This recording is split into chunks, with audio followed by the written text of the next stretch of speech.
சென்னையில் படுகொலை செய்யப்பட்ட பகுஜன் சமாஜ் கட்சியின் மாநில தலைவர் ஆம்ஸ்ட்ராங்கின் உடலுக்கு பிரேத பரிசோதனை தொடங்கியுள்ளது. இதுகுறித்த கூடுதல் விவரங்களை வழங்க செய்தியாளர்கள் அன்பரசன், ஆனந்தன், சந்தானம் ஆகியோர் இணைந்திருக்கிறார்கள். முதலில் அன்பரசன், பிரேத பரிசோதனை தொடங்கியிருக்கிறது.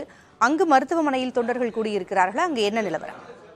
சென்னையில் பகுஜன் சமாஜ் கட்சியின் மாநில தலைவர் ஆம்ஸ்ட்ராங் படுகொலை செய்யப்பட்ட சம்பவத்தில் தற்போது உடற்கூறாய்வானது தொடங்கியிருக்கிறது. குறிப்பாக ராஜீவ்காந்தி அரசு மருத்துவமனையில் நேற்றிரவு அவரது உடல் வைக்கப்பட்ட நிலையில் தற்போது அவரது உடற்கூறாய்வு செய்யப்படுகிறது. குறிப்பாக 2 மருத்துவர்கள் தலைமையில் வீடியோ பதிவு செய்யப்பட்டு இந்த உடற்கூறாய்வானது தொடங்கியிருக்கிறது. குறிப்பாக சென்னை பெரம்பூர் வேணுகோபால் சாமி தெரு பகுதியைச் சேர்ந்தவர் ஆம்ஸ்ட்ராங். இவர் பகுஜன் சமாஜ் கட்சியின் மாநில தலைவராக இருந்து வந்தார். தற்போது அயனாவரம் பகுதியில் வசித்து வருகிறார். இந்த நிலையில்தான் வேணுகோபால் சாமி தெருவில் உள்ள அவரது பழைய வீட்டை இடித்துவிட்டு புது வீடு கட்டும் பணியானது நடைபெற்று வருகிறது.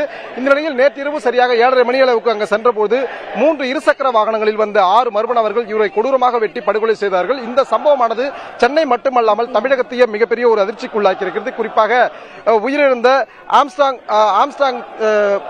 ஆம்ஸ்ட்ராங்கை ஏற்கனவே புகார் அளிக்கப்பட்ட நிலையில் அவரை காக்க தவறிய காவல்துறையினரை கண்டித்து தற்போது அக்கட்சியினர் சுமார் 200க்கும் மேற்பட்ட நபர்கள் தற்போது ஆர்ப்பாட்டத்தில் ஈடுபட்டு வருகிறார்கள்.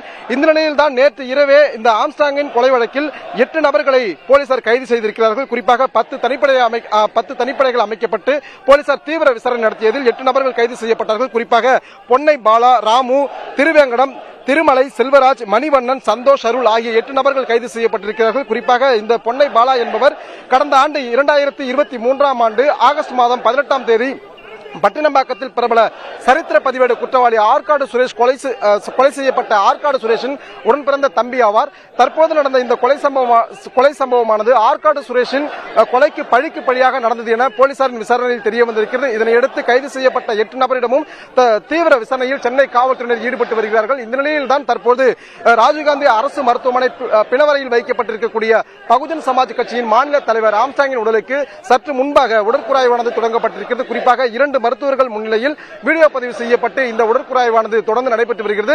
இதனிடையே அக்கட்சியைச் சேர்ந்த 200க்கும் மேற்பட்ட நபர்கள் நேற்று இரவு முதலே ராஜீவ்காந்தி அரசு மருத்துவமனை முன்பாக ஆர்ப்பாட்டத்தில் ஈடுபட்டு வருகிறார்கள். தற்போது மருத்துவமனை உள்ளேயும் இந்த ஆர்ப்பாட்டத்தில் தொடர்ந்து ஈடுபட்டு வருகின்றனர்.